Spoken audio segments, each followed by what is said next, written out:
disampaikan oleh Abu Hurairah, kata beliau, anna Rasulullah sallallahu alaihi wasallam qala, sungguh satu kali saya pernah mendengar Rasulullah sallallahu alaihi wasallam menyampaikan petuah tentang Ramadan. Sabda beliau, as-siyamu junnatun, puasa itu akan menjadi perisai. Puasa itu akan menjadi perisai. Pelan-pelan, perhatikan sini.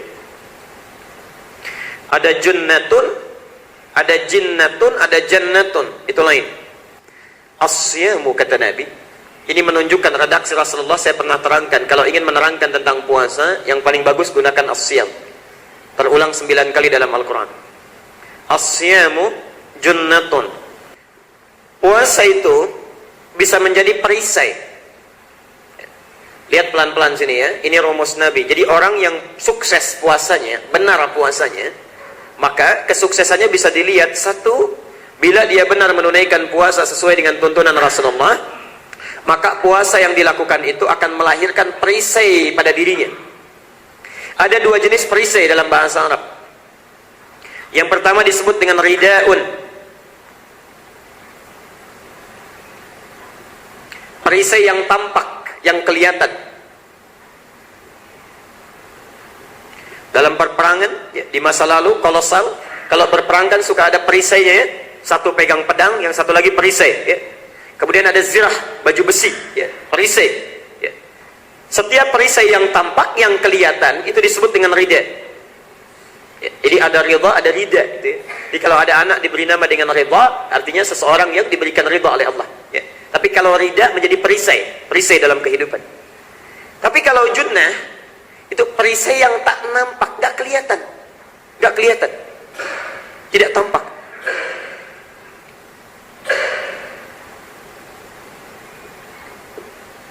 Lihat rumus ini, rumus cepatnya. Setiap huruf yang diawali dengan huruf jim, kemudian huruf nun, itu umumnya berarti sesuatu yang tidak tampak. Contoh, kalimat yang sama, cuma beda cara bacanya saja. Kalau Arab kan gak ada harokatnya. Lihat sini, ada junnah, ada jinnah, ada jannah. Jinnah, jinnatun, kemudian jannatun. Tulisannya sama, harokat awalnya yang beda. Satu junnah, kedua jinnah, ketiga jannah. Ini ada di Quran, ada di Quran. Semuanya nggak nampak. Junnatun, perisai yang tidak tampak. Nanti kita tafsirkan. Jinnatun, jamak dari jin. Minal jinnati wan nas. Jin kelihatan tidak? Tidak, karena itu disebut jin, sesuatu yang tidak tampak. Jinnah itu jamaknya. Jannah itu surga di akhirat. Kelihatan nggak sekarang? Tidak, karena belum tampak, disebut dengan jannah. Am hasibtum an tadkhulul jannata. Al-Baqarah ayat 214, Ali Imran ayat 142. Jannah belum tampak. Sekarang perhatikan, orang-orang yang benar puasanya, maka puasa itu akan melahirkan perisai dalam dirinya. Maksudnya, maaf, kalau perisai yang tampak ini mencegah dari sesuatu yang membuat kita bisa celaka, buruk secara fisikal.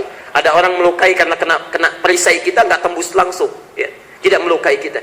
Maka hati-hati, melukai kepada hati dan jiwa kita itu lebih berbahaya dibandingkan dengan luka fisik. Sekali lagi, luka di hati itu lebih berbahaya dibandingkan dengan luka fisik. Antum tergores sedikit luka fisik gitu, berobat barangkali besok sembuh. Tapi luka hati itu belum tentu 1 minggu sembuh. Dan obatnya agak susah. Luka fisik yang sakit cuma fisik. Luka hati itu bisa sakit dalamnya, bisa menyebar keluar. Menyebar keluar. Kepala bisa sakit ya. Kemudian tangan bisa salah melakukan tindakan, kaki bisa salah melangkah. Contoh, kalau sakit kepala apa obatnya? Oke, Anda bisa cari obat, mau Oskadon, mau Panadol, cari ke warung, kemudian beli, sakit cuma di kepala. Kalaupun merambat, minum obat, selesai. Saya mau tanya, itu penyakit fisik. Kalau iri hati, apa obatnya? Iri hati. Iri hati itu bahayanya, jangankan sakit di hati, itu nyebar ke semuanya. Dan yang paling hebat, yang punya persoalan orang lain, yang sakit kita. Ya, tetangga beli kulkas, yang heboh kita. Ya, yang heboh kita itu, ya, Masya Allah, saking cemburuannya iri hatinya. Ya, nggak cukup dengan penyakit di kita, pusing kepala. Ya, mondar-mandir itu kaki. Ditanya, kenapa sih mah? Itu Pak, tetangga kita punya kulkas baru. Ya, Sekarang nggak cukup sampai di situ, masih sempat juga bikin status. Masya Allah, kulkasnya baru ya nih. Yang beli kulkas orang lain yang repot kita. Nah, itu masalah itu. Penyakit hati itu nanti obatnya cuma satu, itu disebut syifa. Ada di Quran surah 17 ayat 82. Itu syifa namanya. Ya. Lain waktu kita bahas. Nah, Bapak Ibu sekalian, puasa itu di antara manfaatnya akan melahirkan rem dalam kehidupan kita, ada perisai. Jadi setiap ada penyakit yang akan menyerang hati kita, yang akan menanamkan penyakit, maka akan langsung dihambat, nggak mempan. Ya. Ada orang bawa tombak nusuk fisik, karena ada perisai, tidak kena fisik. Ada setan datang membawa penyakit, menanamkan ke hati kita, ketika akan ditanamkan karena punya perisai, mental balik lagi. Ya. Nah, tugas setan itu diantaranya membawa penyakit hati. An-Nisa ayat 117 sampai 121. Wala udhillannahum wala umanniyannahum wala amurannahum fala yubattikunna adhanal an'am. Saya akan bisikan, berikan was-was ke dalam jiwa manusia untuk supaya tersesat mereka dalam kehidupannya, ditanamkan penyakit. Ya. Ada ria, ada sum'ah. Ria itu ingin kelihatan orang lain, sum'ah ingin didengar orang lain. Diberikan penyakit dendam, diberikan penyakit malas-malasan. Masya Allah, itu setan kerjaannya. Kemana diberikannya? Asy-Syams, Quran surah 91 ayat 7 sampai dengan 10. Ditanamkan ke dalam bagian hati, disebut dengan jiwa fujur. Ya. Kalau antum ikut kajian yang di Al-Azhar, saya terangkan dengan lebih detail ini. Wa nafsi wa ma sawwaha. Di dalam jiwa manusia diciptakan sempurna oleh Allah. Jiwa manusia diciptakan sempurna. Fa'alhamaha fujuraha wa taqwaha. Ya. Kesempurnaan jiwa ini ditunjukkan dengan dua dorongan dalam jiwanya. Ya. Hati-hati, di dalam diri kita itu ada dua kecenderungan. Satu kecenderungan baik disebut dengan takwa, terulang sebanyak 115 kali dalam Al-Quran. Takwa. Karena itu kalau Bapak Ibu, misal contoh gampangnya begini, kalau dengar azan, kan suka ada bisikan di hati kita ya, cepat sudah adzan, sudah adzan. Nah, itu jiwa baik ya. Yang menunggangi malaikat. Malaikat terulang sebanyak 88 kali dalam Al-Quran. Lawan dari takwa itu fujur. Fujur itu nama lainnya nafsu, terulang sebanyak persis sama 115 kali dalam Al-Quran ya. Nah, nafsu ini yang menunggangi setan. Setan terulang sebanyak 88 kali dalam Al-Quran, yang menunggangi setan. Karena itu jangan kaget, saat adzan ada bisikan, cepat, cepat, cepat. Selesai adzan, bisikan datang dari setan. Baru adzan, belum qomat. Bisa kita tunda. Ya. Setan datang menanamkan penyakit. Nah, orang puasa, kalau berhasil puasanya, maka penyakit-penyakit yang datang dari setan, karena dia punya perisai, itu cepat mental, tidak akan masuk ke dalam hatinya. Ada orang yang Masya Allah, maaf sekali lagi, maksiat itu ringan sekali. Ada proyek yang tidak jelas, tangannya ringan, tanda tangan. Yang penting dapat keuntungan. Ya, Masya Allah. Ada tayangan-tayangan yang tidak jelas, gampang nontonnya, matanya ringan melihatnya. Karena amalannya nggak banyak, setannya banyak. Ya, Masya Allah, ringan sekali.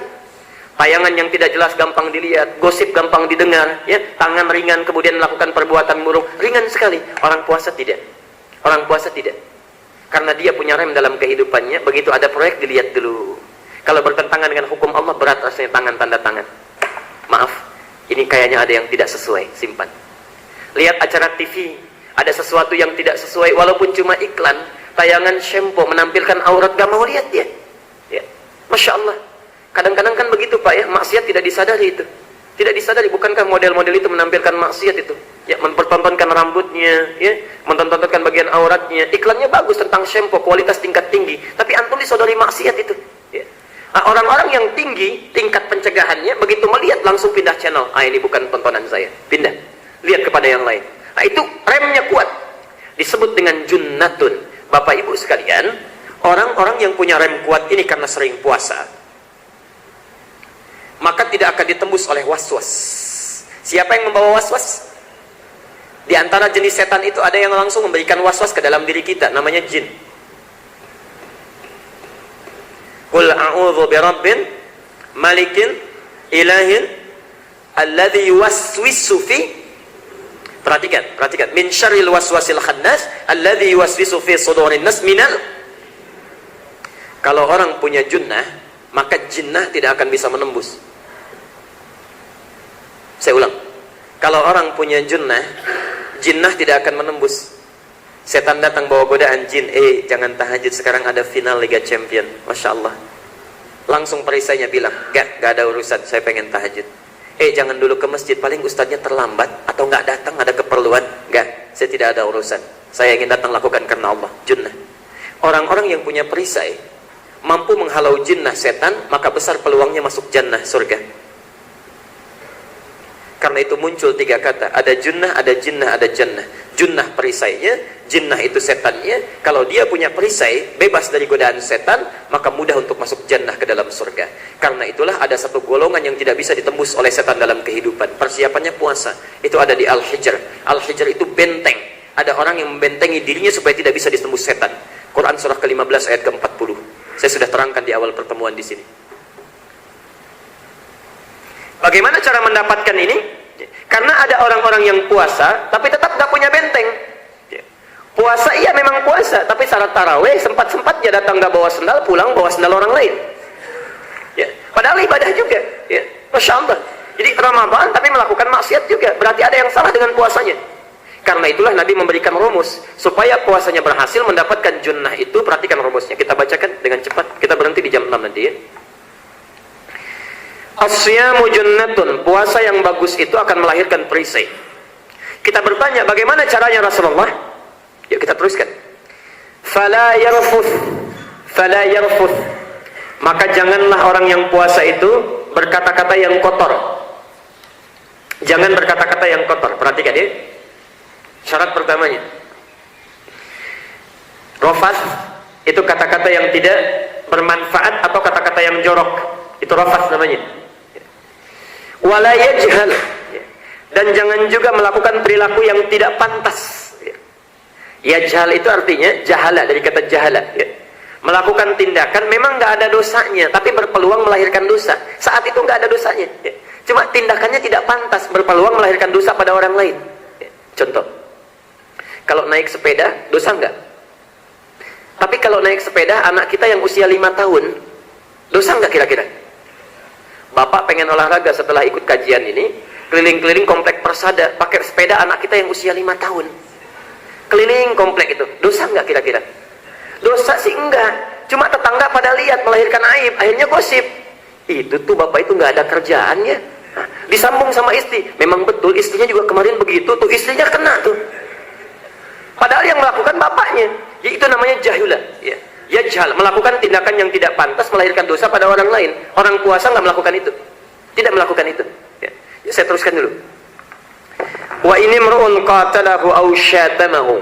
Bahkan kalau ada orang mengajak untuk berselisih sampai mencaci dia. Jadi tingkat pertama ngajak berdebat nih, tidak diladeni, sampai dicela, mencaci, memancing kita, memprovokasi. Masya Allah. Falyaqul inni shaimun marrataini.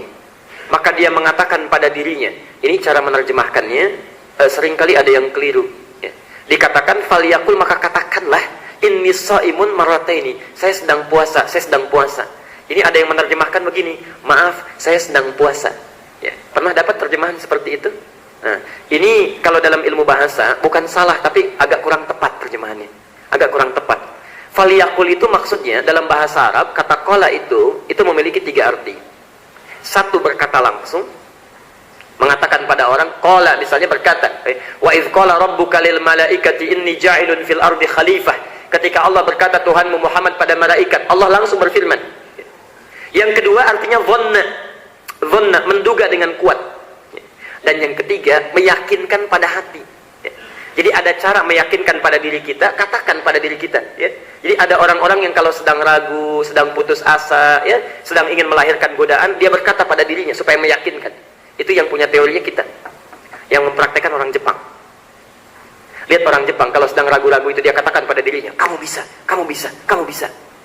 Dalam ilmu psikologi ada itu ya. Yang punya teori kita, yang praktekkan orang lain. Nah hadis ini memberikan tuntunan kepada kita. Kalau ada orang lain memprovokasi kita, seakan-akan sulit kita, tidak kuat kita untuk merespon itu, maka yakinkan pada diri kita, katakan pada jiwa kita, kamu itu sedang puasa, jangan balas, jangan balas. Maksudnya itu ya. Yakinkan pada hati kita. 2 kali kata Nabi, marrataini, maksudnya kuatkan diri kita, katakan pada diri kita, nafsu kita, nafas kita, kamu sedang puasa, jangan balas, jangan balas, jangan balas. Itu maksudnya ya. Kalau antum katakan pada orang yang mencaci, itu biasanya cari masalah. Begitu orang misalnya membalas ya, sedang memarahi kita, lalu kita katakan, maaf ya, saya sedang puasa. Itu memancing amarah itu biasanya. Wah sombong kamu ya, mentang-mentang lagi puasa. Itu ya. Akhirnya ujung-ujung kita balas, emang kenapa? Masalah buat kamu. Persoalan itu. Jadi itu cara menerjemahkannya ya. Rumus yang pertama, kita garis bawahi dulu.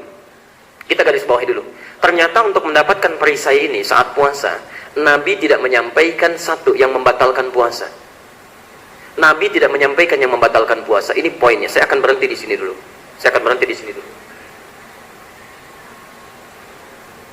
Perhatikan sini.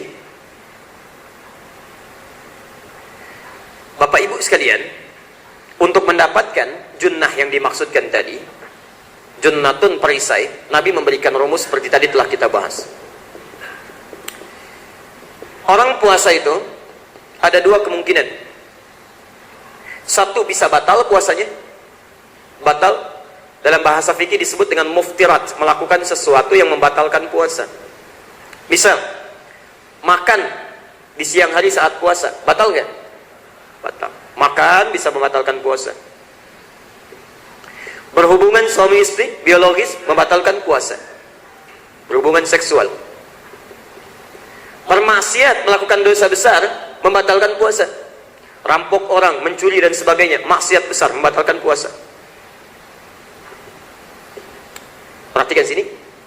Tapi ada yang kedua yang orang seringkali tidak sadar, yang merusak puasa. Namanya mufsidat. Ini yang tidak sadar. Ini lebih berbahaya dibandingkan yang pertama.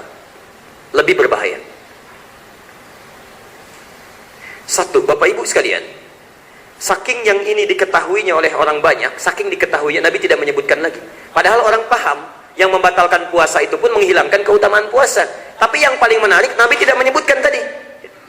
Orang-orang kan bisa Nabi mengatakan, orang-orang tidak mungkin mendapatkan perisai saat puasa kalau dia makan di siang hari. Kalau dia minum, maka bisa Nabi mengatakan, jangan makan, jangan berhubungan seksual, jangan minum. Tapi yang paling menarik, kenapa itu tidak disebutkan? Yang pertama, karena semua itu sudah dipahami oleh banyak orang. Saking pahamnya, jangankan yang puasa, yang tidak puasa pun gak mau makan di hadapan orang puasa. Contoh, ibu sedang haid, tidak puasa. Saat sedang tidak puasa pun gak mau makan di hadapan orang puasa. Saking pahamnya bahwa sesuatu yang membatalkan puasa itu diantaranya makan ya. Orang yang tidak puasa pun saking pahamnya ini, itu gak mau makan di hadapan orang puasa. Sembunyi-sembunyi dulu, cari ruang tertutup dulu ini. Karena itu Nabi tidak menyebutkannya. Antum puasa, makan, batal puasanya, 100% hilang pahalanya. Perhatikan sini. Misal, bohong, merusak puasa, 50% pahala hilang. Tinggal berapa? Tersisa 50% lagi. Gibah, gosip, menghilangkan pahala, misal 40%. Tersisa berapa? 10% lagi. Sudah bohong, gosip, ke masjid, mencela orang juga. Mencela orang, 30%. Sisa berapa? Minus 20%. Jadi yang ini tanpa disadari bukan sekedar menghilangkan pahala puasa kita, tapi bisa menambah dosa. Karena itulah Nabi melatih kita bukan pada yang membatalkan, karena ini sudah paham semuanya, bisa latihan sendiri. Nabi memberikan penekanan pada yang kedua, yang bisa merusak puasa.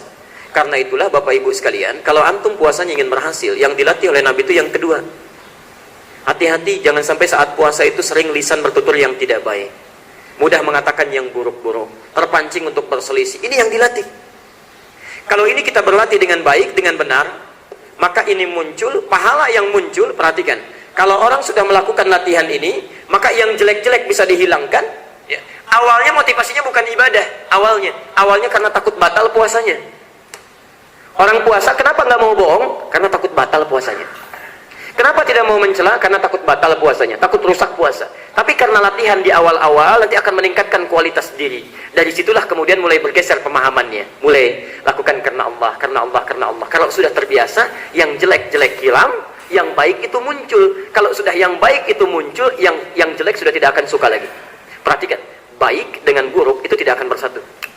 Tidak akan bersatu. Kalau antum suka yang baik-baik, yang jelek tidak akan suka. Contoh, antum biasa ta'lim yang bermanfaat misalnya, isinya ada, dalilnya ada, mendekatkan kita dengan Allah. Kalau sudah suka yang demikian, yang ketawa-ketawa nggak akan suka lagi.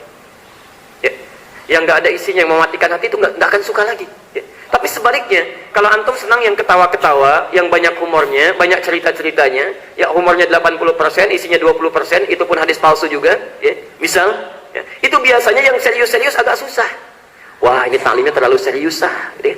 Kita kan ingin refreshing juga. Kalau mau refreshing jangan ikut taklim. Lihat aja acara yang lain. Kan sederhana ya. Jadi baik dengan buruk itu nggak akan bersatu.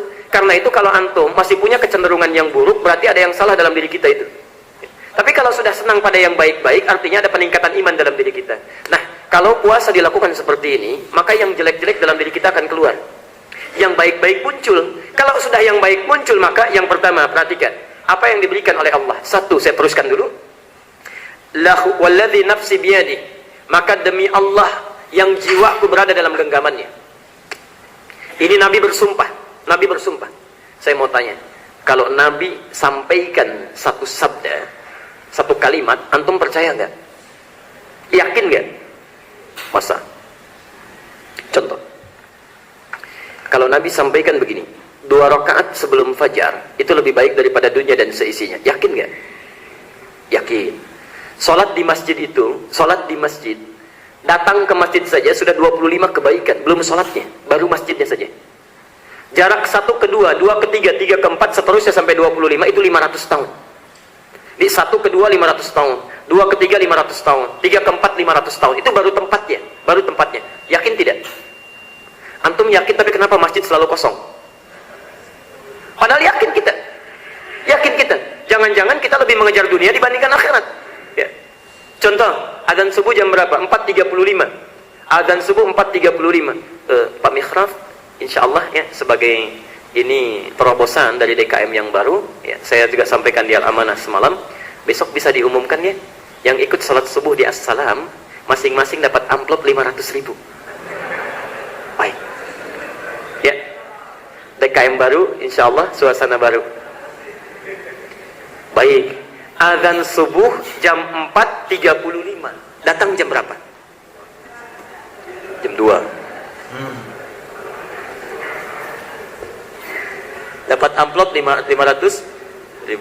Diumumkan saja dan batasi untuk 10 orang pertama. Jam berapa datang? Insyaallah jam 2.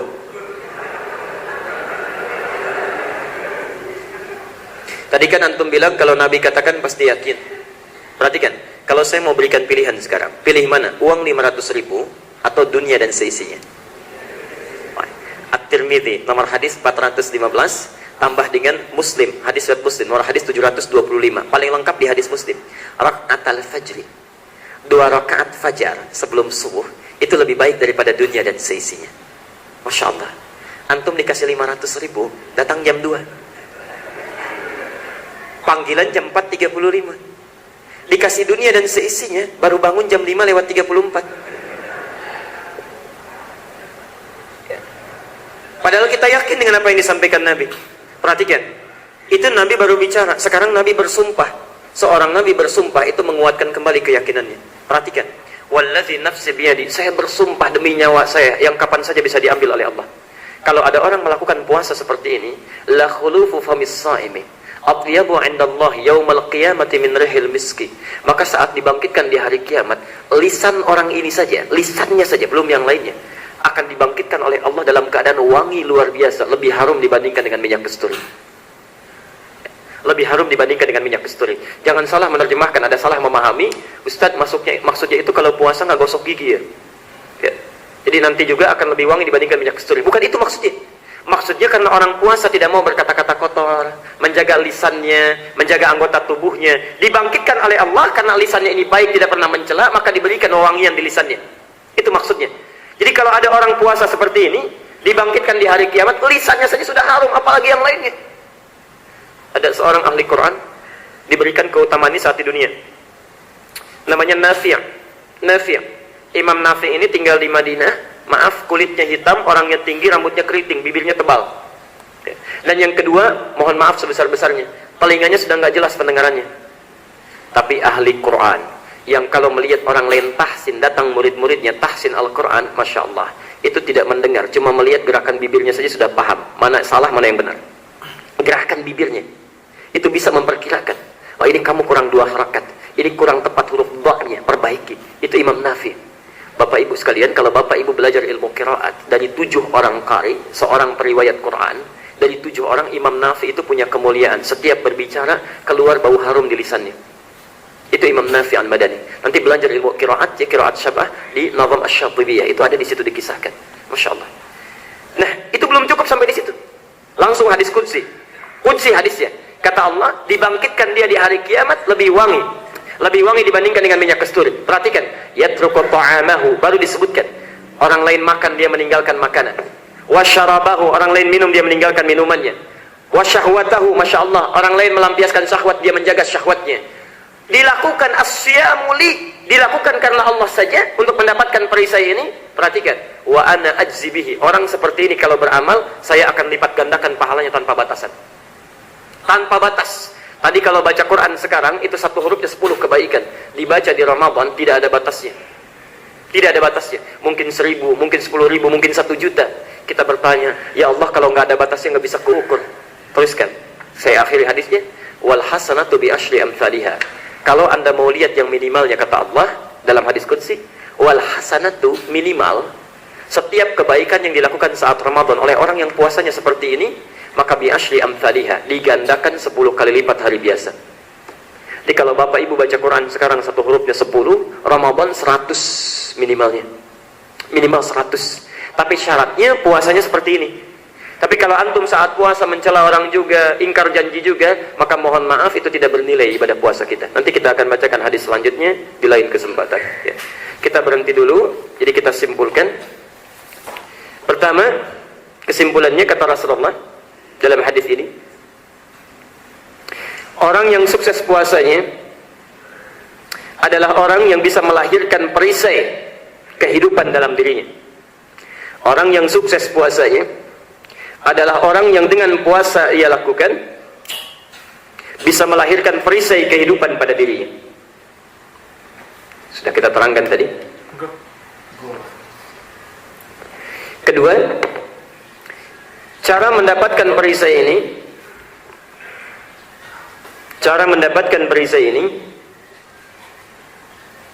mesti berjuang dengan menjaga diri dari segala yang dapat merusak puasanya. Dengan menjaga diri dari segala yang dapat merusak puasanya.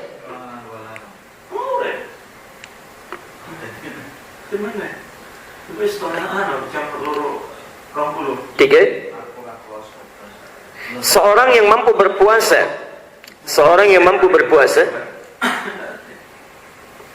dengan sifat puasa ini,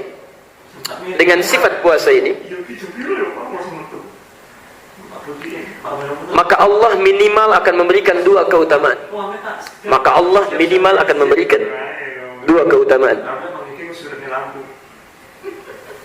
Yaitu,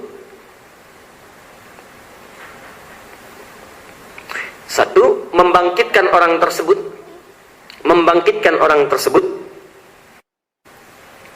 dalam keadaan lisan yang harum semerbak.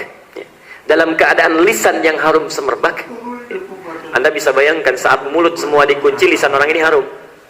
Cara memahaminya begini, kalau lisannya saja sudah harum, apalagi tangannya, apalagi kakinya, apalagi anggota badannya. Yang kedua, melipat gandakan setiap amalannya 10 kali lipat di hari biasa. 10 kali lipat di hari biasa. Insyaallah. Baik. Kita berhenti dulu di sini. Silahkan, ada waktu barangkali saya batasi sekitar 5 atau 7 menit supaya nanti ada waktu untuk salat syuruk ya.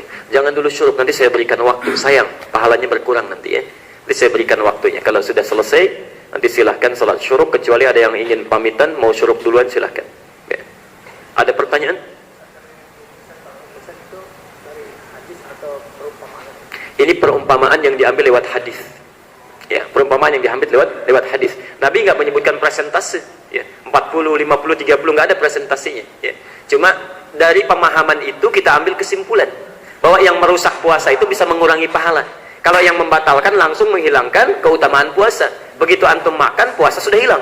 Tapi yang merusak kadang-kadang kita nggak sadar, ya, hilang sedikit pahala, hilang sedikit pahala. Nah, orang-orang yang menyepelekan sesuatu yang sedikit biasanya lebih celaka, Maka kita ilustrasikan, ya, saya kira itu. Ada yang lain? Yang bertanya, silakan. Bismillah.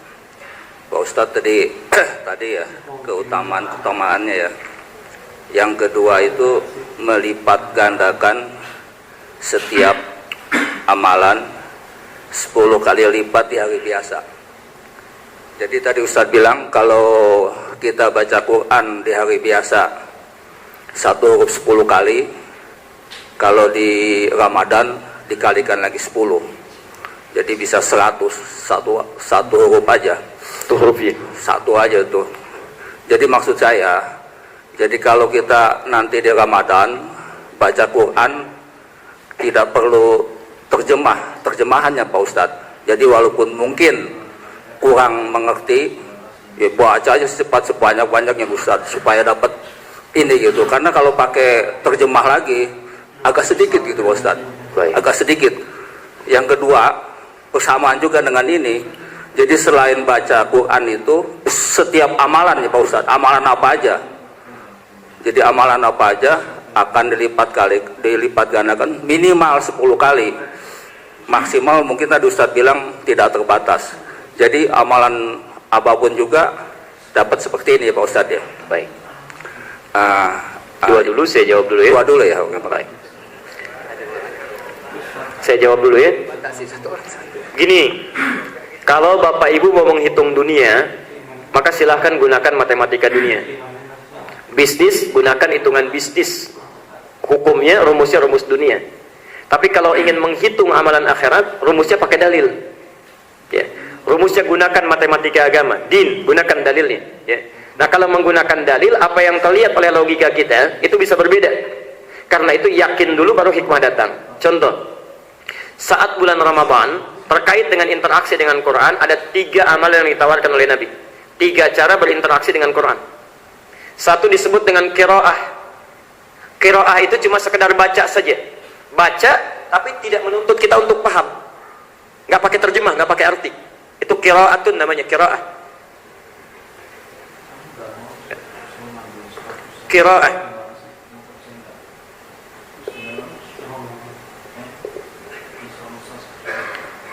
Qiraah ini membaca tanpa menuntut kita untuk paham, tapi yang dimaksudkan baca dengan benar. Baca dengan benar, ya. Jadi bukan banyak menghatamkan. Maaf, 30 juz hatam, bacanya nggak benar, itu tidak lebih baik dibandingkan dengan orang baca 3 juz tapi benar bacanya. 3 juz benar bacanya lebih baik dibandingkan dengan 30 juz salah semua. Nabi diturunkan wahyu pada beliau, dijamin masuk surga, bebas dari kesalahan, semua amalannya bagus. Masih baca Quran saat Ramadan tapi diperdengarkan pada Jibril. Itu Nabi. Beliau bisa khatam Quran berkali-kali saat Ramadan, bisa puluhan kali wahyu diturunkan pada beliau, tapi khatamnya cuma sekali. Ingin memberikan contoh kepada kita, bukan melarang banyak khatam, bukan. Ingin memberikan contoh yang terbaik, baca dengan benar. Ya, silahkan baca lewat guru, silahkan. Lewat tasmi, ya, misal tahsin, silahkan. Bacakan dengan benar. Kapan lagi kesempatannya? Dan digandakan 10 kali lipat hari biasa.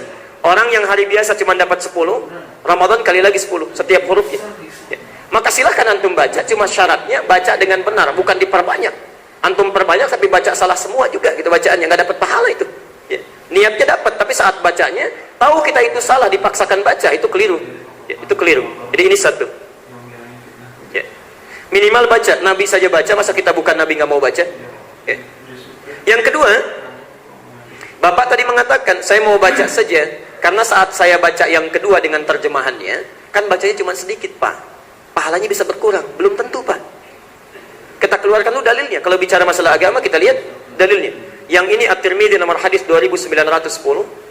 Kalau bacanya nggak lancar, nomor hadis 2920. Misal baca Alif Lam Mim yang lancar 3 huruf kali 100 berapa? 300. Yang nggak lancar mengeja terbata-bata. Walladzi yatata'ta, adapun yang bacanya terbata-bata, belajar.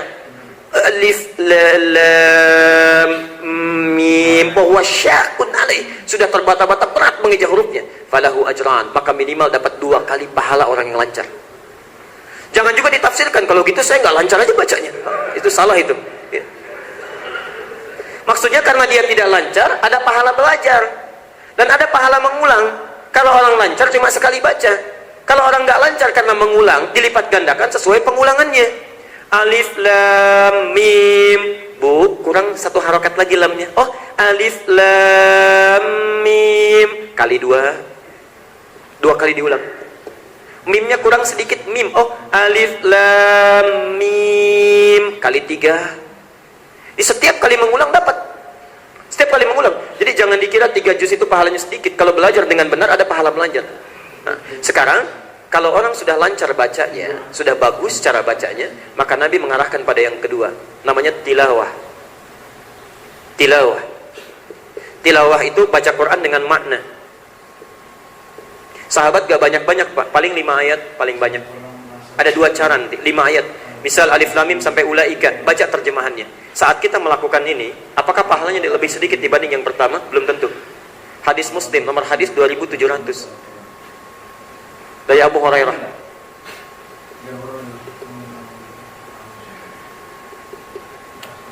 Perhatikan hadisnya.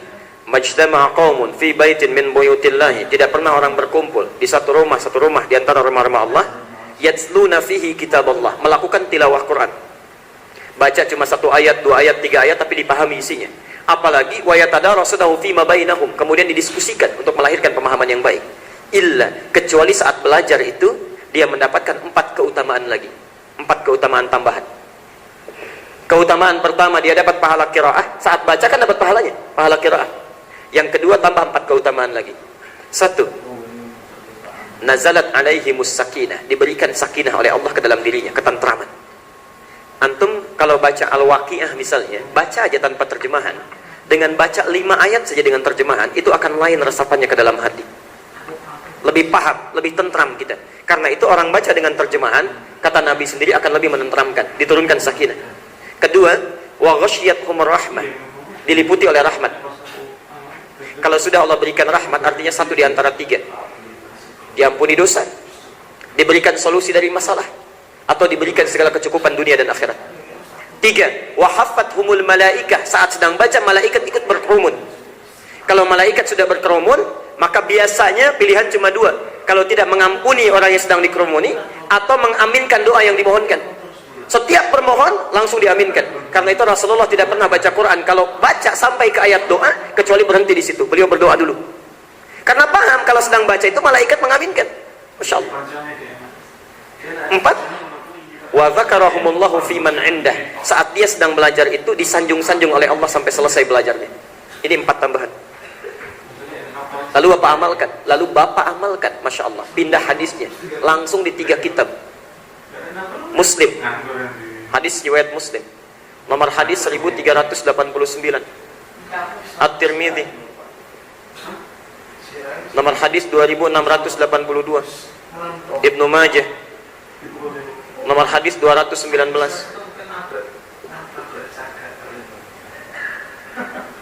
Wa fadlul alim, keutamaan seorang penuntut ilmu yang mengamalkan ilmunya, alal abid, dibandingkan orang ibadah nggak tahu ilmunya, kafadlil qamari ala sairil kawakib, itu seperti keutamaan rembulan dibandingkan dengan seluruh asteroid yang ada di alam raya ini. Kata para ulama, maksud hadis ini pahalanya berlipat minimal sampai 1000 bulan. Perhatikan ya, cara tilawah yang paling bagus modelnya begini. Antum keluarkan ayat-ayat Quran terkait bimbingan kehidupan. Misal, kan ini sudah puluhan tahun jadi ayah jadi ibu. Pernahkah berpikir menjadi ayah yang baik menurut Al-Quran? Ayo secara tematik kita belajar. Jangan-jangan merasa jadi ayah yang baik, tapi menurut Quran belum. Keluarkan ayat-ayat di Quran tentang jadi ayah yang baik. Ibu jadi ibu yang baik. Anak-anak kita jadi anak-anak yang baik. Keluarkan itu.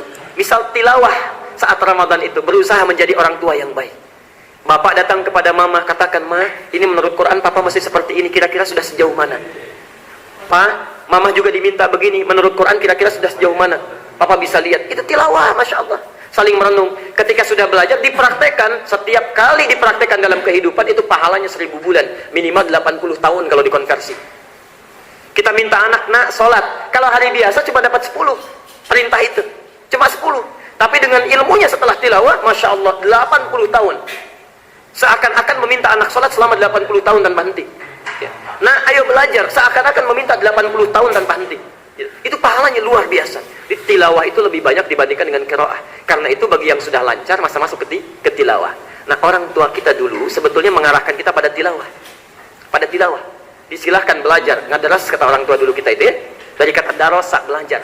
Karena itu dimunculkan sari tilawah, sari tilawah. Kan kalau suka ada acara itu ya, suka ada yang menerjemahkan. Jadi, yang ngajinya disebut qori dari kata qiraah, ya, yang menerjemahkan disebut sari tilawah. Sebetulnya nggak ada sari tilawah, yang ada tilawah itu ya. Mungkin barangkali dulu Ibu Sari yang pertama kali menerjemahkan. Ya. Di qorinya misalnya Pak Dedi, ya, tilawahnya Bu Sari, makanya disebut sari tilawah ya. Ya kalau Pak Dedi mungkin Dedi tilawah ya. Kalau Pak Ican tilawah, mungkin begitu ya. Di sari tilawah nggak ada, cuma ada kata tilawahnya. Jadi kalau mau hitung-hitungan, tilawah itu lebih banyak dibandingkan dengan qiraah. Jadi rumusnya gampang, Pak. Rumusnya tilawah dulu, qiraah dulu, baca Quran, lalu tamatkan Quran setengah Ramadan. Setelah itu tilawah 5 hari. Yang paling terakhir, yang paling banyak pahalanya. Bapak mau yang mana? Paling banyak atau paling sedikit? Tolong catat itu ya. Yang paling banyak adalah menghafal Quran. Tahfidz namanya, tahfidz. Karena tahfidz itu sudah pasti qiraah, sudah pasti tilawah. Dan qiraahnya pun nggak nanggung. Qiraahnya kalau baca biasa sekali baca. Dzalikal kitabu la raiba fi hudan lil muttaqin. Selesai. Orang tahfidz itu minimal akan diulang-ulang. Dzalikal kitabu, diulang lagi. Dzalikal kitabu, 3 kali ngulang, berapa pahalanya itu? Ya. La raiba fi, la raiba fi, la raiba fi. Dzalikal kitabu la raiba fi hudan lil muttaqin. Diulang sebanyak 20 kali. Dikalikan 20 kali, dikalikan jumlah hurufnya, dikalikan 100 pahala. Itu batas minimal. Itu yang tahfidz. Jadi insya Allah selesai Ramadan berapa juz, Pak? Ya. Itu hitung-hitungannya. Tadi Bapak menyimpulkan apakah amalan lain juga sama? Ya, amalan lain juga sama. Kalau hari biasa, semua amalan itu 10 kebaikan. Dalilnya Quran surah ke-6 Al-An'am ayat 160. Dalilnya. Kalau sekarang antum infak misalnya dikembalikan 10 kali lipat di dunia. Man jaa bil hasanati falahu asyru amsalihha. Siapa yang berbuat baik satu kebaikan dilipat gandakan 10 kali. Di akhirat 700 kali lipat. Al-Baqarah 261. Di akhirat 700, di dunia dikembalikan 10 kali. Tapi kalau Bapak lakukan saat Ramadan, kali lagi 10 kali lipat lagi. Ya, saya kira itu ya. Silakan banyak dihitung, nanti saat Ramadan praktekkan itu. Ya. Jadi jangan cuma pandai menghitung, tapi amalannya nggak dipraktekkan, itu persoalan. Ya. Saya kira kita cukupkan dulu ya, karena waktu syuruknya hampir berakhir, tinggal 5 atau sekitar 7 menit lagi. Itu yang bisa saya sampaikan, yang benar dari Allah dan Rasulnya. Kalau salah dari saya pribadi mohon dimaafkan. Kita akhiri dengan doa kifaratul majlis bersama-sama. Subhanakallahumma bihamdika asyhadu an la ilaha illa anta astaghfiruka wa atubu ilaik. Wa akhiru da'wana alhamdulillahi rabbil alamin. Wallahu minkum. Assalamualaikum warahmatullahi wabarakatuh.